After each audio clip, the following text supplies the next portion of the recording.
Sometimes the truth can be far scarier than fiction.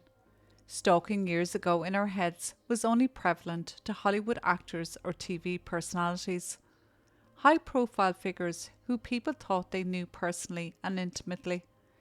It was thought in recent years that if you were stupid enough to have a relationship with a person making your life a misery, well, there were different words for it, such as obsessive, over attentive, or confused. Maybe you hadn't made it clear enough that your relationship was over, or worse still, you had led the person on. From the moment the nightmare begins, we blame ourselves, so the last thing we need to hear is, "It's your own fault." The words Jarlath Rice got when he reached out to the people in his life, when he told them he was being stalked, was to sort it out himself. And when he approached the Gardaí on many occasions for help, he was told that if he contacted them again, they would lock him up for the night. Problem solved.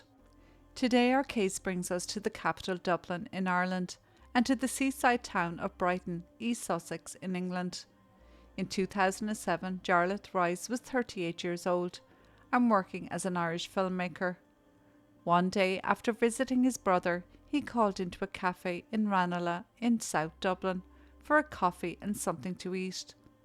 He could not have known the hellish turn that his life was about to take when an attractive young woman, 33-year-old Lena Tantash, approached him. He had gone into the bathroom, and when he came back there was a note on his table asking him if she could join him.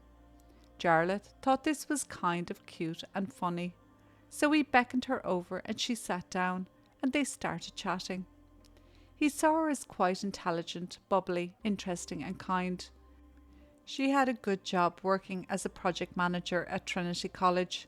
She was born into an upper middle class family in Jordan. She had been sent to the best schools and spent time living and working in America, and then moved to Ireland. She would say later that she had everything going for her, a great career, an apartment and friends. The only thing she didn't have in her life was love, and then she met Jarlath. Jarlath didn't get any crazy vibes from Lena. They exchanged phone numbers and arranged to meet again for a drink. They ended up meeting and had a one-night stand, and over the next couple of weeks continued to see each other. But Lena became demanding and Jarlath began to see a few red flags. He would also say there was no chemistry between them, and so decided to end the relationship that it was. He stayed in contact with her for a few weeks further, as he felt she needed help, and he didn't want to just abandon her. He wanted to let her down gently. Jarlath wasn't that type of guy. He could see she was vulnerable in ways, but he was clear at the same time that the brief relationship was over. Jarlath would pay dearly for his kindness. During those weeks, he'd received the odd message from Lena and some phone calls, but he wasn't thinking that it was the beginning of being stalked. He did notice, though, that she was around more and turning up in places he had arranged to go with his friends. He would be leaving his house and she would be driving by, or he'd be cycling down to work and she'd cross his path. All this at first seemed to Jarlath as coincidence, but then the penny drops, that she was turning up in places that she couldn't have been there by chance, like meeting his mates in a pub at a certain time to watch a football match. He discovered after contacting his network provider that she had hacked into his phone and was listening to his messages. She had pretended to be his wife, saying she needed to access Jarlath's phone, claiming he had died. Once Jarlath discovered this, he cut Lena off, but it was then things escalated. Lena bombarded Jarlath with message after message, and when he blocked her, the emails came next, which he blocked also, but Lena would create new ones. Jarlath changed his phone number time and time again, and somehow Lena managed to get his new number each time. Jarlath even at one stage had two phones, one for his own personal use and one for Lena. He had to have both phones on all the time, or otherwise she would know. Sometimes when he came home after work, there would be a bag of expensive gifts on his doorstep. It was all getting too bizarre for Jarlath, and it was about to get even worse.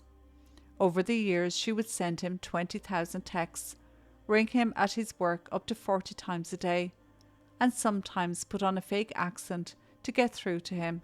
And if she couldn't get through to him, she'd show up at his work, screaming at him in front of everyone. Lena set up 11 separate email accounts to dispatch romantic declarations. The email addresses were pathetic in nature: loveyouandmissyou@gmail.com, but got more sinister as time went on and Jarlath not responding. Jarlath switched the phone on by 9 p.m. at gmail.com and Jarlath, see me Friday night, I beg you @gmail.com. She would later claim to have paid Jarlath's sizable debts and supported his career in return for a romantic commitment. Jarlath would admit that he did receive €12,000 from Lena as compensation after she caused problems with a work contract. But Lena claimed that Jarlath owed her €50,000 after he signed 2 love contracts in exchange for the money, and because he broke them, he now had to pay her back. The first contract had 21 stipulations. Jarlath and Lena were to get engaged within 3 months and marry within a year, have children. He was not to change his phone number. He was to at least spend 20 minutes talking to her on the phone each day, answer her calls or call her back within 15 minutes, and be nice to her. Give Lena a happy normal life and relationship. Never disappear on Lena or cut her off in any shape or form.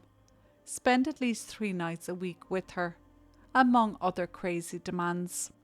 The second contract had 40 stipulations, laid out over 3 pages of closely typed A4 paper. Jarlath signed both contracts in a desperate bid to stop the harassment, but instead it spurred Lena on in her campaign to have Jarlath at any cost. She would threaten suicide, ringing Jarlath, telling him she had cut herself, that there was blood everywhere. She would also call to his house, and when Jarlath wouldn't open the door, she would kick and bang on the door, trying to kick it in. This behaviour was going on in 2012, 5 years into the stalking. Go ahead, hit me. You're doing this. You're the one that's ruining everything, Jarlath. You're the one that's fucking up everything. And when Jarlath contacted the Gardaí, they didn't even show up. So when he kept ringing and ringing them, eventually he got through to a Garda that then told him, quote, "If you don't stop ringing me, I am going to come down there, arrest you and put you in a cell, and then we can both have a good night's sleep." Jarlath also recalled another time that a Garda went to Lena to tell her to leave him alone. The Garda returned saying, quote, "You know, she's very upset. Maybe you should just try and talk to her." Jarlath had spent the last 5 years living with Lena, harassing him, following him, ringing him, emailing him, and showing up. But not only him was she harassing, but his friends, family and work colleagues also, and he couldn't get any help from anyone. But he decided that he wasn't going to act like a victim, even though he felt like one. He met a new woman and he started dating her. But Lena got wind of this new relationship after hacking into Jarlath's phone once more, and she was not a happy bunny. She began to stalk this woman also now. She went into this woman's workplace, pretending she was there for an interview, and then she told her if she didn't break up with Jarlath that she'd get a hammer and smash her head in. This is when Jarlath again contacted the Gardaí for help. Another of many futile attempts, but the Gardaí put it back on him. They told him to change his phone number, move house, change his job. He did all these things, but Lena kept coming back. In 2014, an incident would occur. Jarlath and his girlfriend were leaving his apartment and Lena was in a car across the road. And suddenly Lena was out of her car screaming at Jarlath's girlfriend, saying, he's mine, leave him alone, take your hands off him," while also physically attacking Jarlath. She tore his shoulder socket out and tried to push him through a window pane. As he struggled with Lena, all he could think was, "She is going to kill me, she is going to kill me." The Gardaí soon arrived and arrested Lena. She was charged, it went to court and she pleaded guilty to a Section 2 assault and threatening behaviour in a public place. she was ordered to pay a fine of €100. After this, Jarlath felt everything was a threat and that something was going to happen all the time. He could never let his guard down. His relationship ended as he felt he couldn't have the responsibility for something happening to his girlfriend on his conscience because of him.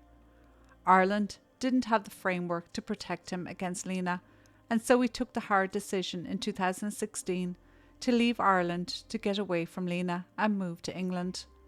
Jarlath knew that England and Wales had stalking legislation since 2012, and if Lena happened to find him, at least he could be protected, and something could be done about it. Jarlath got a job working for DV8, a college that specialised in helping vulnerable young adults. He became a tutor there and settled in the seaside town of Brighton. For a while he felt safe and had put the last few years behind him. He was happy at work, he made new friends and took up photography to help him relax. Jarlath had been living in Brighton for about a year when a private detective hired by Lena found him. Once more the stalking began again. She found out where he worked when his face turned up on a website of the college he worked at.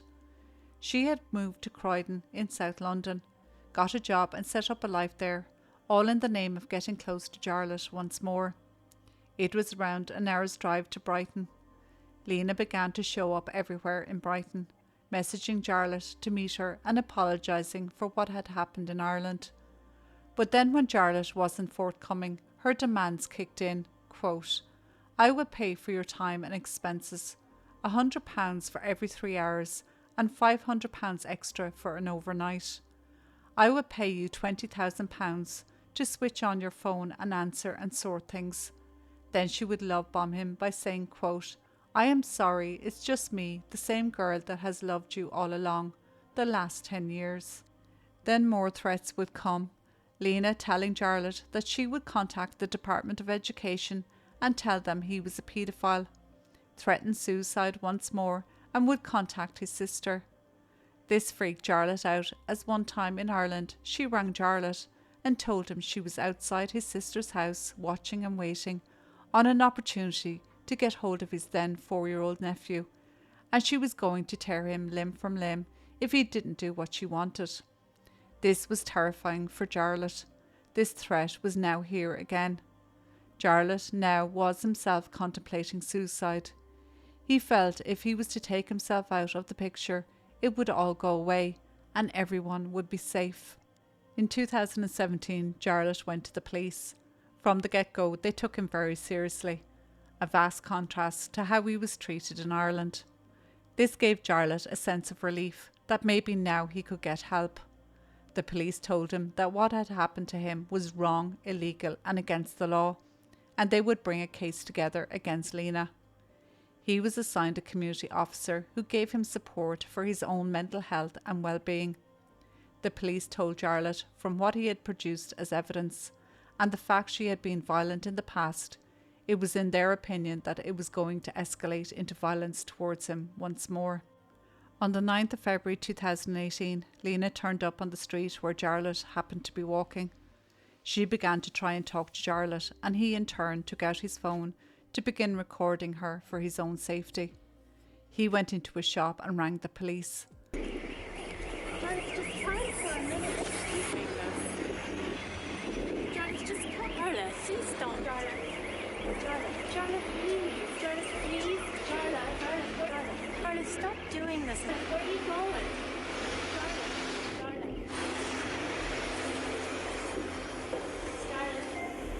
Hello, I need the police, please. She's outside Sainsbury's on North Street. A response unit was sent out straight away and she was arrested on the spot. They took all her devices and got a warrant to search her apartment, where they found multiple phones, computer and laptop.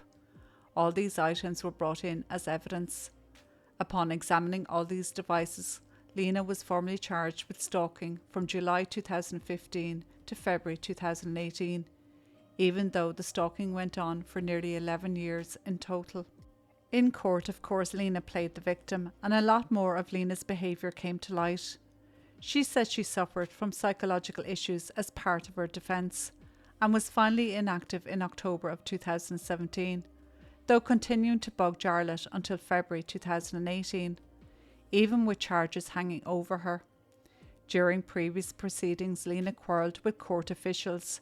She angrily confronted a member of court staff, accusing them of colluding with the press, having mistaken the usher for a member of the press who had been standing outside the court.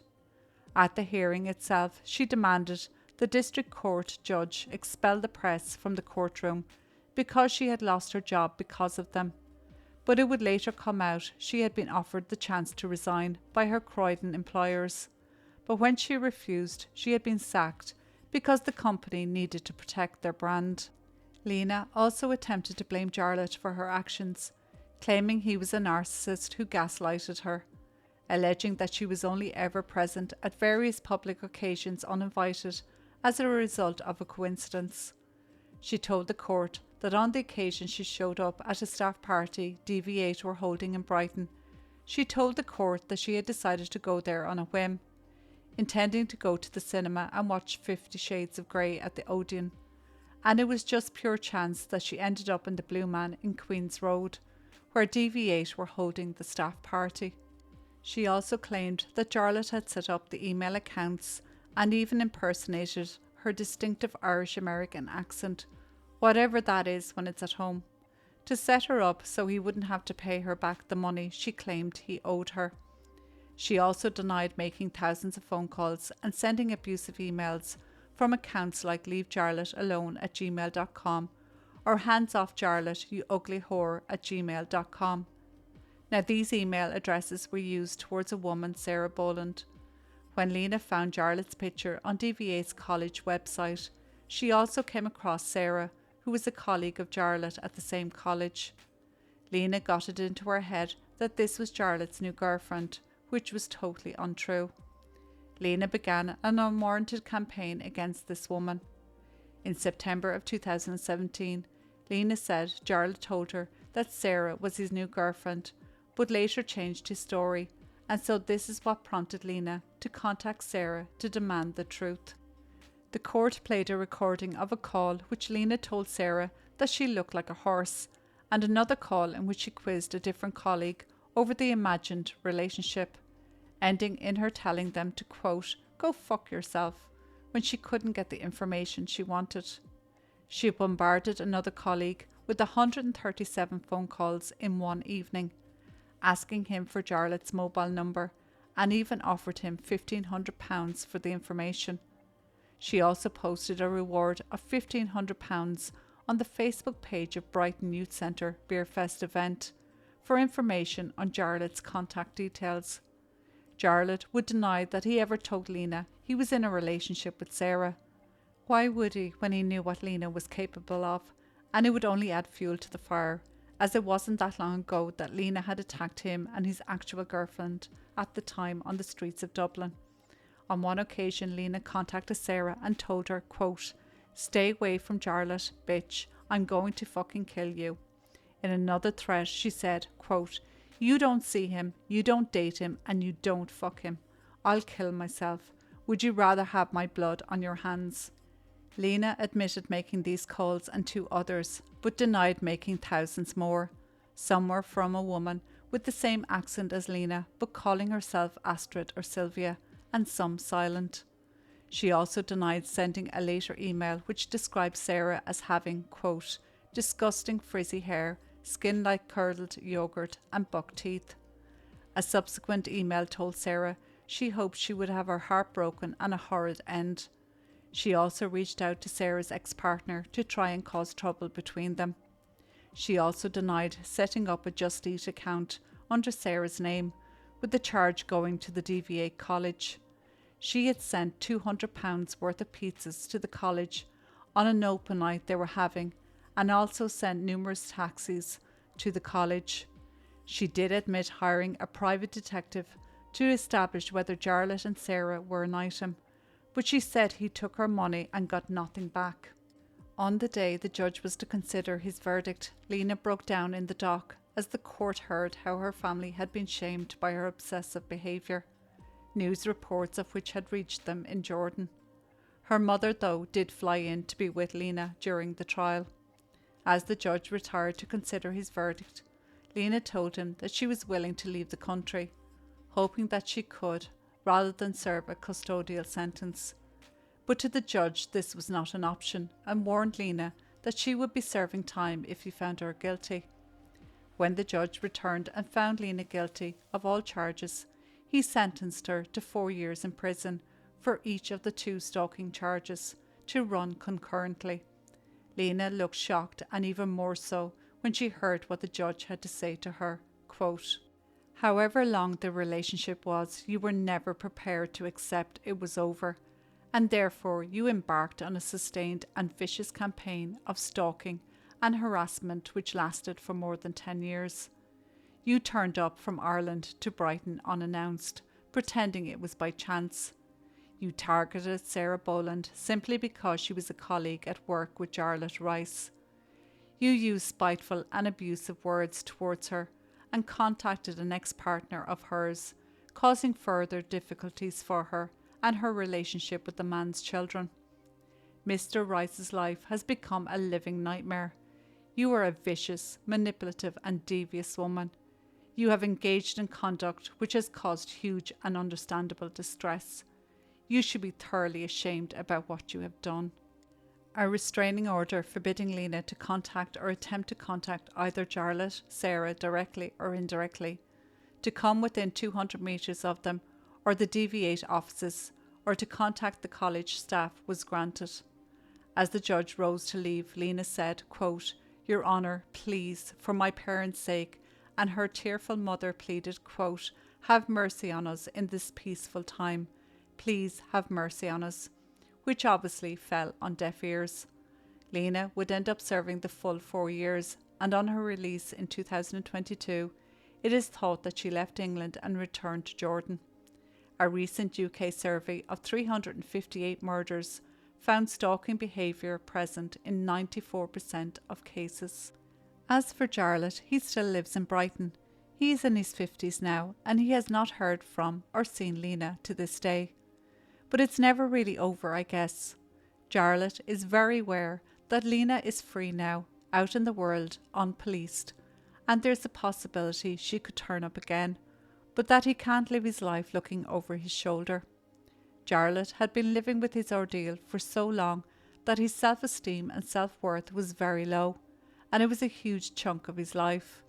It was a life that was controlled and limited, but finally, when Lena was sentenced, something in Jarlath came back to life. His strength is in his determination to not be defined by 10 years of being stalked. He is getting used to having a future again.